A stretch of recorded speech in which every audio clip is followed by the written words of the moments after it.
بہت سے یوتھ کہتے ہیں کہ ہمارا اس لیے نہیں دل کرتا کیونکہ ہم بہت زیادہ میوزک سنتے ہیں، گانے سنتے ہیں، بس نماز نہیں پڑھی جاتی، نماز پڑھ کے کیا کرنا۔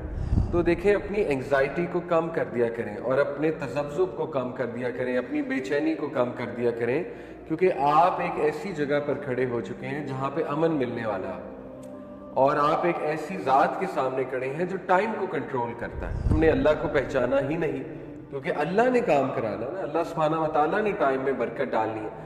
تو یہ سوچ کر جب آپ نماز میں کھڑے ہوں گے تو انشاءاللہ نماز میں خود بخود سکون آ جائے گا، پھر آپ سجدہ بھی لمبا کریں گے، رکوع بھی اچھے سے کریں گے، کیونکہ آپ کو پتہ ہے کہ اللہ تعالیٰ نے میرا کام انشاءاللہ تعالیٰ وہ کرا دینا ہے۔ ضروری نہیں کہ اگر کام نہیں ہوا تو نماز جو ہے اس کا فائدہ کوئی نہیں ہے۔ اس طرح چلنے لگا تو پھر تو انسان جو ہے وہ بچے کی طرح ہو جائے گا۔ چھوٹا بچہ جیسے ہوتا ہے، اسے کچھ مل جائے تو خوش ہے، نہ ملے تو رونے لگ جاتا ہے۔ نماز میں بیوٹی ایڈ کرے گا، اپنے تھاٹس کو کنٹرول کرے گا، ٹھیک ہے نا، اپنے وسوسوں کو کنٹرول کرنا سیکھیں گے، اور نماز کی ٹرانسلیشن مائنڈ میں لا کر اللہ تعالیٰ کے سامنے کھڑے ہو کے باتیں کریں گے وغیرہ وغیرہ، تو ہو ہی نہیں سکتا نماز انہیں فائدہ نہ دے۔ جو انسان نماز پڑھ کے اسی جگہ پر بیٹھ کے ذکر کرتا ہے، اور جب تک وہ ذکر کرتا ہے تو فرشتے اس کے لیے دعا کرتے ہیں، the angels pray for the person. دیکھیں، نماز سے اس لیے میں چاہ رہا ہوں کہ ہم سٹارٹ کریں پریکٹیکل اسلام کی جب بات ہوتی ہے، کیونکہ نماز is everything to be honest. نماز اگر ٹھیک ہے تو سب کچھ ٹھیک ہے، اور بہت سے چیلنجز ہمیں آتے ہیں نماز قائم کرتے ہوئے، ڈی موٹیویشن آتی ہے، اور ریگولیرٹی نہیں آ پاتی، ڈسپلن نہیں آ پاتا، یا جو لوگ نماز پڑھ رہے ہیں تو وہ اس طرح سے نہیں پڑھ رہے ہوتے کہ کچھ خاص فائدہ ہو، رائٹ؟ تو یہ ساری چیزیں، یہ پرابلمز ہیں ہمارے سامنے، ان کو ہم نے سالو کرنا ہے انشاءاللہ تعالیٰ۔ اس کے لیے ضروری ہے کہ شروع سے دیکھا جائے کہ نماز ہے کیا، نماز کا پرپز کیا ہے، نماز پڑھنی کیوں چاہیے، اور نماز کو بہتر کیسے بنایا جا سکتا ہے۔ تو میں نے لاسٹ کلاس میں آپ کے سامنے کچھ سینیریوز رکھے تھے، دوبارہ رکھتا ہوں کہ جو میرے سامنے ریزنز آئی ہیں بہت سے لوگ کیوں نہیں پڑھ پاتے نماز۔ جنرلی تو یہ ہے کہ لاپرواہی ہے، پتہ بھی ہے کہ پڑھنی چاہیے لیکن لاپرواہی ہو جاتی ہے، سستی ہو جاتی ہے، جنرلی تو یہ ہے۔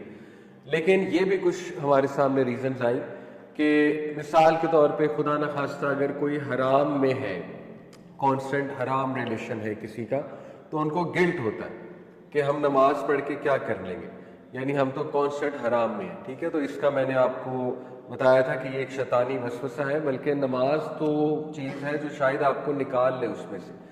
اگر حرام کے ساتھ نماز نہیں ہے پھر تو حرام ہی ہے نا، پھر تو بچا ہی کچھ نہیں۔ جیسے مثال کے طور پہ ایک بندہ جو ہے وہ اس کی ساری ہی روٹین خراب ہے، اب وہ کہے کہ مجھے ایکسرسائز کرنے کا کیا فائدہ ہے ہی خراب ہے، روٹین ہی خراب ہے، ایکسرسائز کر کے کیا کروں گا؟ بھئی ایکسرسائز کرو گے تو روٹین ٹھیک ہوگی نا۔ تو اسی طرح نماز پڑھیں گے تو ہو سکتا ہے حرام سے بچ جائیں۔ تو دوسرا میں نے آپ کو سیم مثال دی تھی، a person addicted to sins. بہت سے یوتھ کہتے ہیں کہ ہمارا اس لیے نہیں دل کرتا کیونکہ ہم بہت زیادہ میوزک سنتے ہیں، گانے سنتے ہیں، بس نماز نہیں پڑھی جاتی، نماز پڑھ کے کیا کرنا۔ اسی طرح تیسری ریزن بتائی تھی کہ آپ ایسی کمپنی میں، ایسے انوائرمنٹ میں ہیں جہاں نماز پڑھ ہی نہیں رہا کوئی، تو پھر ظاہر ہے بندہ بھی نہیں پڑھے گا، obvious سی بات ہے۔ اسی طرح ایک اور ریزن میں نے بتائی تھی کہ یہ بھی ایک ریزن آئی کہ بہت سے لوگ جو ہے نا وہ ڈرتے ہیں نماز کے قریب جاتے ہوئے، نماز شروع کرتے ہوئے، یا بہت زیادہ ریلیجس ہوتے ہوئے۔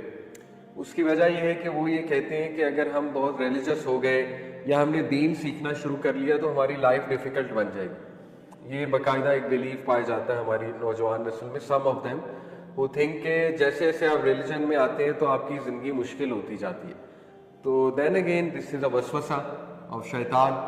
اور لاسٹ ریزن میں نے بتائی تھی کہ obviously people they don't want to leave their comfort zone۔ ان کی لائف چل رہی ہے، مزے میں چل رہی ہے، obviously مزہ ان انورٹڈ کامرز کمفرٹ میں ہے، تو نماز کیوں پڑھی جائے؟ تو سوال پیدا ہوتا ہے نا، کیوں اٹھا جائے، کیوں وضو کیا جائے، کیوں مسجد تک جایا جائے، فجر پہ کیوں اٹھا جائے جبکہ سب کچھ تو سیٹ چل رہا ہے۔ تو یہ چند ایک ریزن جو ہیں وہ میں نے آپ کے سامنے رکھی تھی۔ تو بہرحال ان کے حل بھی میں نے آپ کو بتائے تھے کہ اس کا سب سے بڑا حل تو یہ اس لیے پڑھنی چاہیے کیونکہ اللہ کا حکم ہے، فرض ہے، فرض کام کا دل کرے یا نہ کرے کام تو کرنا ہے، ٹھیک ہے۔ دنیا میں بہت سی چیزیں ہیں جو کرنی پڑتی ہیں چاہے دل کرے یا نہ کرے، جیسے ایگزامس تو دینے اپنی یونیورسٹی میں، دل کرے نہ کرے ڈزنٹ میٹر، اس سے تعلق نہیں ہے دل کرنے سے۔ تو نماز بھی اسی طرح فرض کام ہے، پہلی بات دوسری بات یہ ہے کہ نماز آپ پڑھیں گے تو انشاءاللہ نماز بہت سی برائیوں سے بچاتی ہے. نماز کے فوائد ابھی میں آپ کے سامنے رکھوں گا تو آپ کو خود سمجھ آ جائے گی نماز کیوں پڑھنی چاہیے اور کیوں اتنا امپورٹنٹ کام ہے. ٹھیک ہے, تو انشاءاللہ ان سب کو سامنے رکھتے ہوئے ہم آنسرز کی تلاش میں چلتے ہیں. تو میں نے سب سے پہلے حدیث آپ کے سامنے رکھی تھی کہ یہ حدیث بہت کرسٹل کلیئر ہے کہ نبی صلی اللہ علیہ وسلم نے فرمایا کہ قیامت والے دن سب سے پہلا سوال نماز کا ہوگا.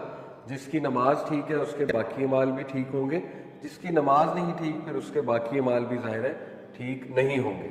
اسی طرح میں نے آپ کو کہا تھا کہ نماز میں اللہ سبحانہ تعالیٰ کے اس ایٹریبیوٹ کو فیل کیا کرے, المؤمن. المؤمن کا کیا مطلب ہے؟ the one who gives security, امن.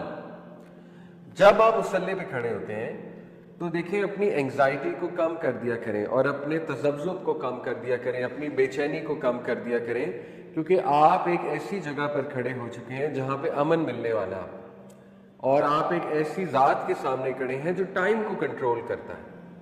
تو ریسٹ ایشورڈ آپ کا کام ہو جائے گا.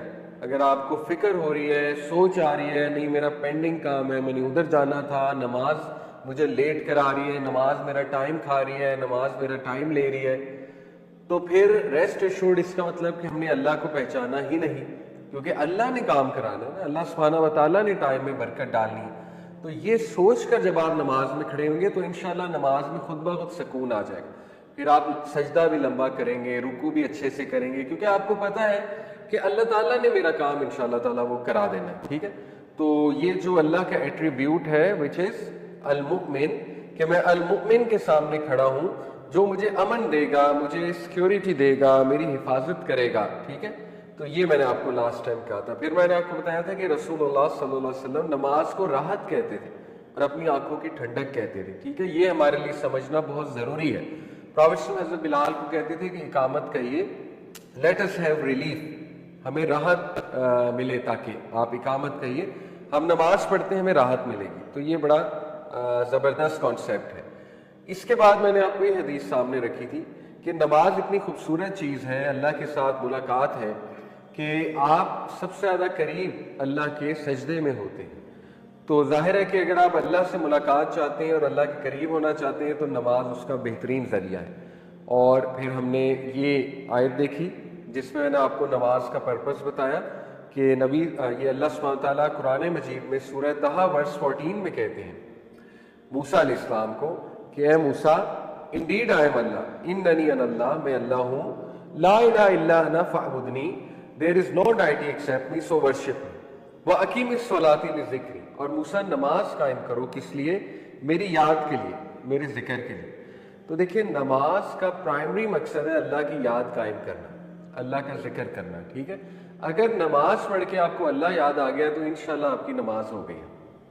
باقی نماز اگر پرائمری مقصد یہ ہے پڑھنے کا کہ کوئی کام ہو جائے, کوئی دعا قبول ہو جائے یا کوئی چیز مل جائے, تو وہ کوئی برائی اس میں نہیں ہے ایسے, کیونکہ نبی صلی اللہ علیہ وسلم کو بھی جب کوئی مشکل آتی تھی نماز پڑھا کرتے تھے.